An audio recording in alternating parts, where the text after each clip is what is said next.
For many leaders, they never had a boss who took a methodical approach to helping them adapt to a new role, so they learned to do things for themselves.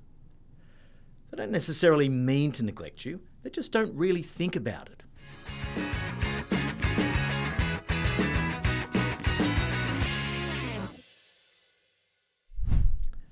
Welcome to Moments with Marty, your short, sharp shot of leadership insight to help you to stay on track between our weekly episodes of the No Bullshit Leadership podcast. When you get promoted, you may have this reasonable expectation that your boss is going to spend time with you to induct you, to help you to understand what's important in your new role, and to explain the nuances of the transition. If this has happened to you at any point during your career, you should probably send me a note, because the boss who took that amount of time and care is a unicorn.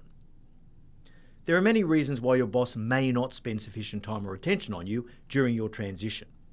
The first is, they have their own problems. Multiple direct reports, pressures from their boss, and a never-ending litany of urgent brush fires to extinguish. They're mostly tuned into time efficiency, so they'll want to spend minimal time on each of their daily demands so that they can fit it all in. Now, of course, you know better. When new leaders come to work for you, it's absolutely worth front-loading the effort by investing in their onboarding. If you don't, you know that you'll pay for it with interest further down the track when they aren't doing the job to the standard you expect. The second reason is they may be trying to fob off their responsibility for induction to HR. In larger organisations which have formal processes, many leaders defer their accountability for the people stuff to HR. Now remember, HR is a source of expert advice, not an execution arm for your leadership work. HR isn't accountable for managing your people, even though some leaders might find it convenient to handball the tough cases through to HR. The third reason is they may lack processes and expert support. This is probably the polar opposite of my previous point. Smaller companies don't necessarily have processes that leaders can rely upon and use. This makes it hard to know how to execute an induction process when, in smaller companies, leadership work isn't necessarily the manager's sweet spot. The fourth reason that the boss may neglect you a little bit during your new role transition is that people assume that you know what to do. When you take on any new role, it's likely that you've had to come through a recruitment and selection process. Now don't forget, you've probably just spent many hours trying to convince your new boss that you already know exactly what to do.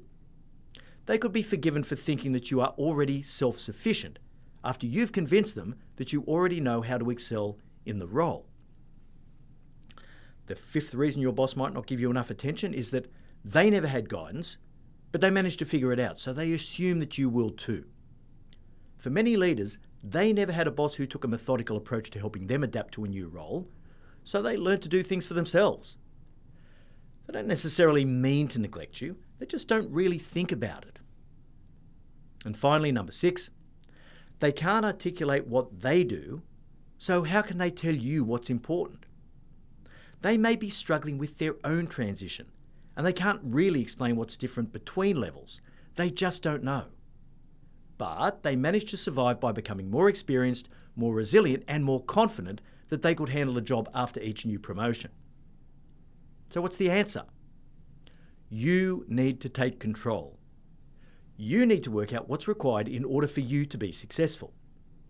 This only comes through a bunch of direct conversations with your key stakeholders to explain what you're going to be focusing on, while at the same time listening to them to try to work out what they need from you.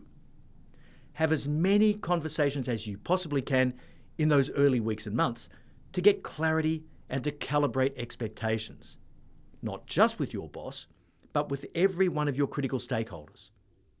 For more depth on this insight, listen to episode 15, it's an oldie, of the No Bullshit Leadership podcast, Stranded by the Boss. We'll leave a link in the show notes. I really hope you enjoyed this moment and that it gives you that extra little spark to be a no bullshit leader.